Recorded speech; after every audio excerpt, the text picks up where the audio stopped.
Grow My Cleaning Company teaches owners of cleaning companies just like you how to grow your company, make more money, and finally take charge of your financial future and your life. This podcast is about automating and creating systems that give you time and money freedom so you can grow like crazy without losing control. Since this is totally free, if you're getting tons of value, want to support us, and make sure that you get more of the good stuff, subscribe, rate, and review to this podcast today. Now, on to the show. Hey, Cleaning Nation. So excited to have you here today. We are going to talk about how to get more time and money freedom from your cleaning company. If you have time freedom but no money, that's called being homeless. If you have money freedom but no time, that's called being a workaholic. We want to get you to the place where you're living the life that you want because you have both the time and the money to do so, and how to make sure we think of our cleaning business as a vehicle to get there, not as the goal itself.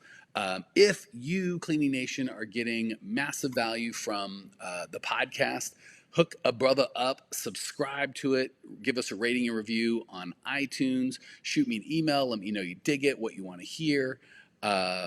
What else? Oh, refer to a friend. The thing that drives me nuts is people are like, oh, I've discovered the secret thing and I don't want anyone else to know it. That's crazy talk. One of my good friends, Debbie Sardone, also a coach. She only works with maid service, but she's amazing. And I tell lots of people to go her way because guess what? Some people are just going to dig her vibe and the way she does stuff better, and that's fine. They might not be good clients for me. And some people are going to love me and they just wouldn't work for her. So don't be the same way. If you, I've found if you give more value in your universe to other human beings, you'll get a crap ton more value. So if you know someone that needs the help, for crying out loud, turn them onto the show, make a friend, see how you guys can work together and bring more value to the world. All right, let's jump into time and money freedom for you in your cleaning company. Denise and Jen and I can't even see, Felix, Abel, Loya, and Sean, one of our coaches. Long time no talk. Sean, good to see you, buddy. All on the call. Let's jump in. So I hate to admit this, but the reality, the truth of the matter is I grew up working harder, not smarter. Just because I wasn't smarter. That's all I had was my strong back and my all in. If this doesn't work, I'm screwed. Those are my assets. And the problem was I had a bunch of beliefs. Hey, Nikki, good to see you, sister. Had a bunch of beliefs that there were lots of things in my business that I was the only one that could do. And that absolutely killed me. If you want time and money freedom, we have to kill forever that, I'm the only one that can answer emails, phone calls, customer complaints, employee concerns, whatever the case may be. I got to do pay, whatever. As long as you have that belief, you're going to be stuck forever, right? So, of course, I wanted to grow fast, and I thought that I was the best at everything in the company, right? I'm the best salesperson, I'm the best this, I'm the best that, and I want everything done right? So, of course, if I want everything done right because I love my business and I'm the best at everything, guess who does everything? That's Mike, right? Which is great if you want to end up in a mental institution and divorced. I would like neither of those things, right? So it starts off with me kind of setting up a situation. Jessica in the house. Good to see you, sister. And Martha. Good to see me. I got old man eyes. I'm having to back up. I can't see on my little laptop all the little names on there.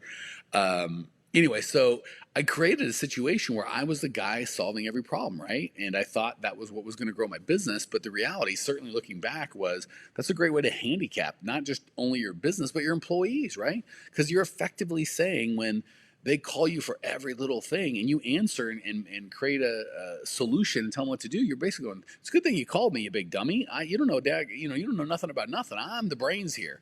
And then it doesn't take long for people to go, well, I guess you don't want me to think. I'll just let you do all the thinking. If anything comes up, I'll just call you. Which is not good for your company. It's not good for your employees. Not good for you. It's not good for anything, right?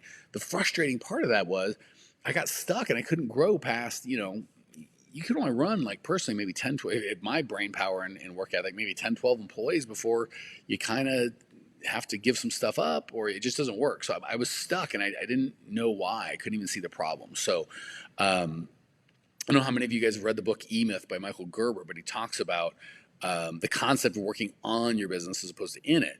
And I love the idea, but I just can never make it work, right? And I get so many people when we talk to them and coach are like, hey, I want to work on my business, not in it, but they just don't know how to make it work, right? They love the idea, but then they can't make it happen.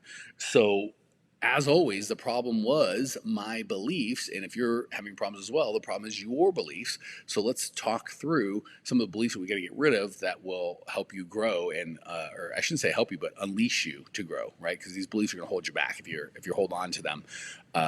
It's not going to work. And let me know in the chat if you're like, oh my gosh, that's me, I'm feeling that. Let me know. And if not, let me know. So here's these beliefs. And I hate to admit that I had them, but I did, and they weren't helpful, right? I always thought I could do it better. Right. I felt like I was the smartest guy in the room, which just meant I was either mistaken, which is probably most of the time, or I was just in the wrong room. Right. Like I got the wrong people in the room. And it's my fault. Like hiring people that aren't that bright ain't that's not a secret to success. I thought my employees would screw it up. If I give someone else a chance, they'll screw it up. I'll always do everything right. Not true. And my employees will screw stuff up all the time. Also not true. And if they did, bad leadership on my part. Here's the one that was killer. Me doing it would make my growth go faster. That was a big killer. Not the truth, guys and gals. If you want to grow, you doing it is not going to make it go faster. So my customers wanted me to do everything that they want. I thought they demanded it, but they didn't. I set expectations wrong, poorly. And they I guess they did move to demand it, but really I offered it and they're like, yeah, that's what I want. And they kind of got addicted to that. So they kind of expected me to do what they wanted, when they wanted. When they called, I answered the phone. And, I get frustrated with them. My customers, employees never leave me alone. Looking back, I set that up. That was me. That was Mike creating that universe and then getting pissed at other people when they played by the rules that he set. Another belief that just kicked me right in the soft spots was I can't afford to hire good people to do the other thing, so I've got to do it myself. So those beliefs, if you guys have any of those, let me know. That's what we're going to get rid of, right? So the problem is, if we can't figure this out, yeah, Nikki said absolutely. I thought I had to clean to make people happy, and that's such an insidious belief because the truth, Nikki, is it's so close, right? If it's just a bald-faced lie, it's easy for us to go. Oh, that's not true. But the problem is it's mostly the truth, and that's what gets you. So this, Nikki said, I'll quote her perfectly. I thought I had to clean to make people happy. Not true. Thanks for sharing that, Nikki, and I'm sure you know that, but this is for everybody else. Not true. The truth is, when I clean, I make people happy. So that's the truth, which sounds very close to what Nikki said. I had to clean to make people happy. So just because when you clean, people are happy, we reverse engineer that to go, if I don't clean, people won't be happy. Certainly not the truth, right? And again, how many people can you make happy cleaning? Well, just the one that you're doing, right? But if you have a team of 100 cleaners, you can make 100 people happy. So thank you for sharing that, Nikki. Such a common theme.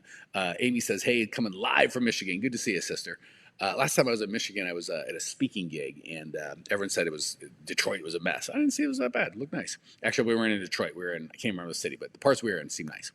All right, so if we can't figure this out, we're never going to grow beyond the team size that we can personally lead, which ain't big, right? And more insidiously, all the work that we put into our business has a speed limiter, right? A growth limiter, and the team, it just limits not just us, but the team that are willing to be involved, right? And we're stuck at that level until we're willing to evolve out of this. And it's just the business model's broken, the mindset's broken. Let's figure out how to get out of that. So I first realized this when I bought a business where I couldn't do the service that I offered, right? So my first business was a cleaning company, which was bad because I could clean, right? And we can all clean, so it sucks. If somebody quit, I could go clean, which I thought was, saved my butt and was my savior a couple times, but long term, it really killed me. And the funny thing is, I bought a construction company where we welded and sewed and did a bunch of stuff I couldn't do. So funny, when I had the cleaning company and I could clean, I found myself cleaning periodically. When I had the construction company where I couldn't clean, couldn't do the construction, not once did I ever have to go into the field. So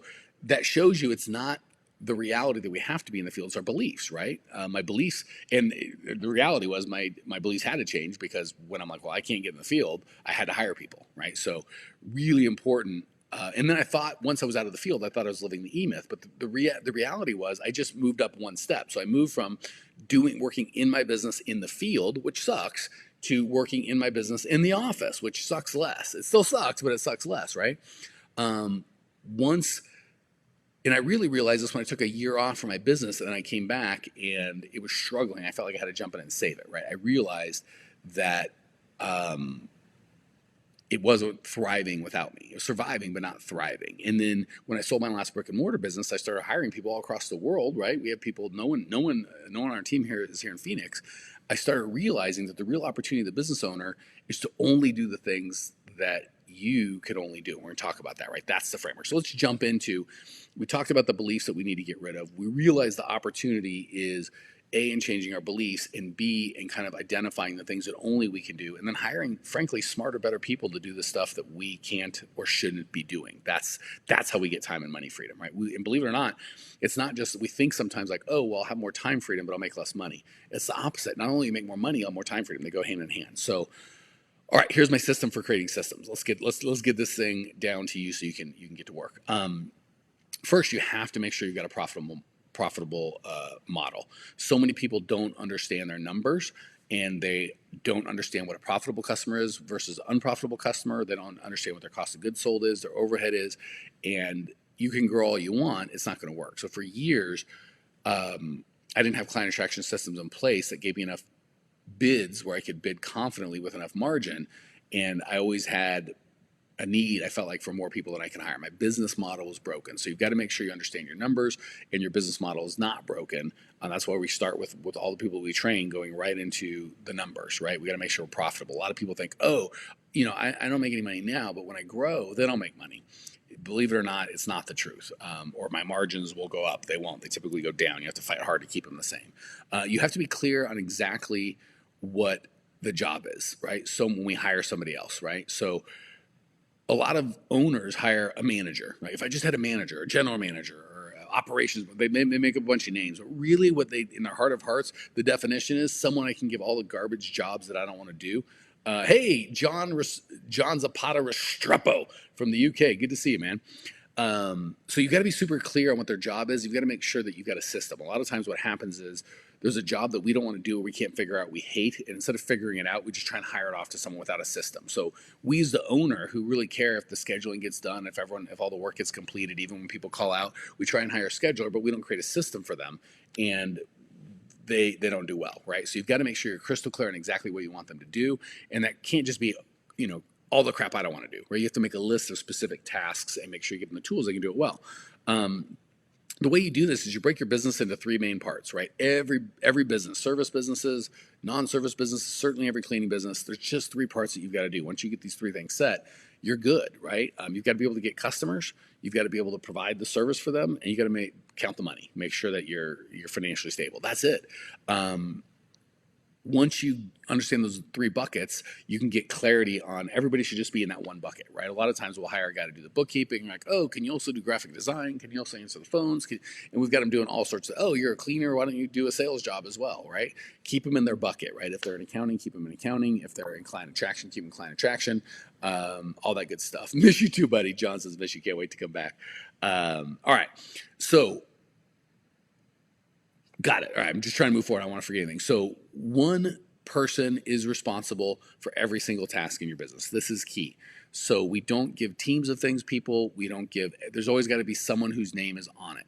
And it's super fine if other people are helping them or have some sort of whatever, but there's no responsibility, right? So oftentimes we'll give someone on our team a job and they don't even do the bulk of the work. They just make sure it gets done.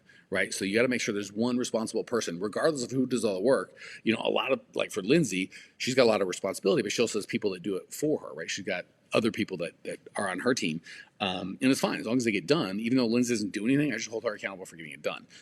So you want to make sure there's only one person responsible for every task in your business. Naomi says, welcome, advice as always. Thanks, Naomi. Glad to have you, sister. All right. Another thing, and I'm trying to give you all the stuff we need to do to get the time and money freedom. These are the frameworks I found that help get you out of the business and allow you to grow faster as opposed to slower. Don't write job descriptions, write outcomes that you want and work backwards. So a lot of people just have a job description like operations manager. Make sure every customer's happy without spending a bunch of money, and there's plenty of employees. You just start like writing this wish list of all this crap that you'll never be able to find one human to do. What we want is think of the outcome that we want and then work backwards. So the outcome is I would like to not have pissed off customers. I certainly don't want pissed off customers calling me. Okay, well then work backwards to, all right, well, what kind of checks and balances system do I have to put in place to make sure they're not pissed off? If they do get pissed off, what system do I have so someone else can handle it? That way you kind of do all the thinking beforehand, the decision making beforehand, and you can ask them to do a specific thing as opposed to just go solve this big nebulous problem. So make sure you're clear on the outcomes that you want and be clear what success looks like, right? So you'd say, I like red, yellow, green. Green would be 0 customer complaints in a month. Or less than 2, depending on the site. If you got hundreds of customers, 0 is unreasonable. Yellow light might be like 2 to 5. Red might be anything over 5, right? If there's more than one red month, you got to part ways, right? Or something's got to happen. So don't write job descriptions, write outcomes, work backwards, and be super clear on what success looks like. Start with a subcontractor, right? You don't have to hire a full-time person right off the bat. You can outsource this to a vendor that can handle it, right? I love payroll. Like used to be, you do payroll in house now, ADP or Paychex, you just pay them, right?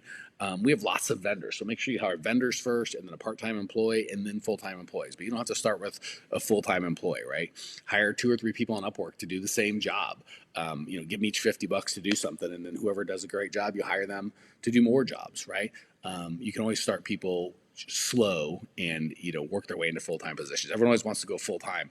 No need. Start part-time for almost everything. All right, here's the big one. If you're writing stuff down, this is a writer downer. If it's not building culture or casting a vision or managing systems, sub it out. Or at least you can sub it out. So you're the only one that can, well, that's not true. You're the only one that can start the culture. Once you do a good job and you've got other people that believe what you believe on your team, you've got plenty of people that can kind of build that culture and keep it coming. But you were the initial source. So that's something that you've at least got to start and then help maintain. Casting a vision. You're the only one that can decide where this party's going. This is your business. It didn't exist until you decided it should exist in your mind. You're the only one qualified to cast a vision of where it's going to go. And then managing systems. Really, you manage the culture, and the culture manages the systems. You just create the systems and check your KPIs, key performance indicators, make sure everything is going right. If it's not that, sub it out to somebody else. It's a big deal. Okay, again, like we talked about before, hire more people to do smaller, specific tasks, right? If you have one person that is like, and it starts with that person being you, and then we're like, oh, I'm going to hire a general manager, and I'll have them take all this headache. The problem is we give them way too much money. They take a bunch of responsibility, take most of your profit, and then when they quit, you're back where you started. So instead of one guy having all this responsibility, you can have lots of little people doing little jobs, right? Like we just transitioned my wife out of the business, and she's very happy. Lindsay does a piece of her job. We now sub out stuff for contractors that used to do her job. We've got a design team because she used to do graphic design. She would plan the events that we do. Now I hired a professional event planner. So right off the top of my head, we've hired 3 people to do her job. And not all of them are full-time, right? Some of them just do a very specific job. And that works better than having to find another Natalie or another, wife, which is not possible. All right. Do not go for the big operations manual, right? Everyone's like, that was one thing Michael Gerber, I think, kind of started, which I don't love, was that if you just had a big operations manual that answered every question, everything would be great.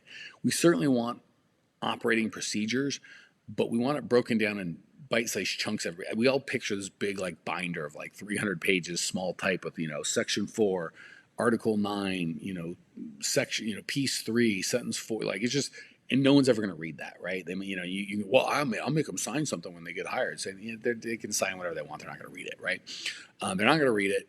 What you want to do is make short videos of people doing their jobs. That's easy to update, right? So if you did have that 300 page binder, God forbid, you really want to break it up into 100 small videos that are just a minute or 2 long, right? So you can update those little pieces when you want. People will actually look at them. You can keep them organized. You can involve customers and let them see. Make sure your operations are broken to small, easy to update pieces, and they're simple. Make them clean and simple. And again, once you've got people that share your core values making decisions based on those core values, super easy. You don't have to micromanage anything. They'll do what they want. That's what's going to allow you to travel and have your business make more money, believe it or not, than when you're with it. I was talking with one of my Millionaire Mastermind clients, James. He was talking about how he left town for, I think it was 2 or 3 weeks. I left the country, by the way, and came back, had more money in his bank account than when he started, and didn't do a thing. It wasn't one of his vacations. He just worked from somewhere else. Went with his family and just relaxed. That's what I want for you. And these systems are what's going to do. That's what we do all day, every day, is help people create these systems so they can get the time and money freedom out of their business, right? Helping you guys make more money is great, but without the time, who cares?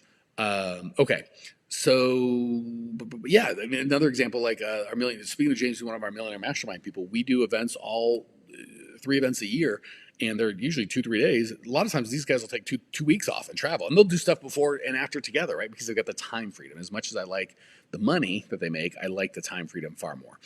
All right, so all of this, what does it look like once you get this done? Why? What's the important? Well, for me, instead of holding my employees and my business back, right, and throttling my own success by putting the load on myself, which was super stressful, these systems and processes that we just went over allowed me to grow them first. I could step back and watch them grow my business and grow our shared dream together. It was awesome, right? And that increased my freedom and my ability to step into the business, work on high level stuff when I wanted to, or step out of the business and kind of take a break when I want to do that, right? I learned that I could always grow a team that could do better than me, right? So it starts with, at the beginning, you feel like I'm the best person to do everything. Well, A, it's not the truth, but let's say it is. Again, if you're cleaning, all you can clean is one house per thing. So say you're like, oh, my cleaners only clean 80% as well as I can. Well, guess what? If you have 20 of them, they're still doing 1,000% better than you are, right? And then once you take it to the next level, you find people that are actually better at cleaning than you, or selling, or whatever the piece is you get out of there. So that will move you from employee to manager to leader to freedom. That's really the step. Amy says you make it sound so easy. I got to tell you, Amy, it is simple for sure. It's not easy, but it is absolutely simple. You just need the right systems and processes and mindset. That's it. If you're like, how do I make this happen? Just the systems and processes we talked about, the right mindset. It's not easy. It's a lot of work, but it is absolutely simple. Anyway, this can transform you from worker to, and really we go from worker to like false Superman, where we put out all the fires themselves, to a leader, to I'm out, right? If you're like, holy crap, I want this, help me with this. This is exactly what I need in my life. That is what we do all day, every day. Actually, one of our coaches, Sean, is on the call. Type in the chat, hey, Sean, help me out. Throw me a bone, and Sean will message you and see if we can't help you. If you want anything else, feel free. Hey, Nick's in the room. Good to see you, buddy. I think I'm going to see him in a couple minutes on our call. He says, you go from taking the entire load of your company to feeling like you're driving a sports car. Yes. I gotta get Nick on the show. You said it so much better than I did. I'm gonna read that again because Nick nailed it. It's like going from the entire load of the company to feeling like you're driving a sports car. That's exactly right. That's exactly freaking right. Yeah, it's almost like pushing a low performance car to driving a high performance car. So if you want that help, reach out to Sean. Say, hey, if you want, we're trying to really connect more with you guys and gals and know what you want. So feel free to shoot me an email or support at growmycleaningcompany.com if you have a topic you'd like us to cover, or something you're struggling in your business you want help with. Even if you want to copy my book, I'm a Freaking Genius. Why is this business so hard? It's kind of everything I learned over the 20 years of making some big dumb mistakes. Just shoot me a message on Instagram. Just direct message me and go, hey, I subscribed to the podcast, or I referred someone, or I rated and reviewed you, and I'll get you a copy for free. You can jump on Instagram, instagram.com/growmycleaningcompany. Just say, hey. Obviously, all the resources we have is at growmycleaningcompany.com. The on-demand training is there. It's awesome. Amy, Marissa says, your book is amazing. Oh, thank you, Marissa. I really appreciate it. Amy says, I've been in my business for 30 years. I will get there. I'm determined. Thanks for your wisdom. Honored to be able to help you, Amy. Definitely reach out to us and let us help you. We have helped people that have been cleaning for 30 years get out of cleaning forever. It's the favorite thing I do is help. As much as I like helping people make more money, I'd rather them have more time. So people that have been cleaning and want to get out of cleaning actually own a business that serves them. My favorite thing to do. Naomi says, how do you become a member of the Millionaire Masterminds? That is definitely by invitation only, but we do accept clients into our regular program of transformation. Reach out to Sean or just email support at growmycleaningcompany.com. Actually, I would start with going to growmycleaningcompany.com and checking out the free webinar. That is probably the best place to go, or Sean can reach out to you. All right, Cleaning Nation. Love serving you guys. Love serving you gals. Our favorite thing in the whole wide world is to help you get freedom, right? First, if you're cleaning out of the field so you can really have a business as opposed to a job. And then once you're out of the field, get you out of the office so you've got a business that pays for you whether you work or not. And then that's when the fun starts. So if you'd like our help, just go to growmycleaningcompany.com. Like I said, shoot me a message and we'll be good to go. Oh, I don't know what I did, but I don't think it's what I meant. Anyway, something happened. just about to wrap up anyway. You guys are amazing. Talk to you soon. Can't wait to see you in the community, Clean Nation. See ya. Thanks for tuning in to today's show. If you're fired up, ready to grow, and want to see if you have what it takes to work with us at Grow My Cleaning Company, here's what I want you to do right now. Go to growmycleaningcompany.com/talk. That's growmycleaningcompany.com/talk to book an appointment to speak with me personally. I'm going to jump on the phone with you to get you crystal clear on where you are now, where you want to be, and how to get you there. Don't walk around in the dark any longer. If you are serious about growing your cleaning company, it's time to finally get the systems in place that you need to grow. We've helped hundreds of owners of cleaning companies not only grow their business and their personal freedom, but give back to their community as well. If that's what you're looking for, head over to growmycleaningcompany.com/talk and book a time to talk with me personally. I can't wait to get to know you and your business.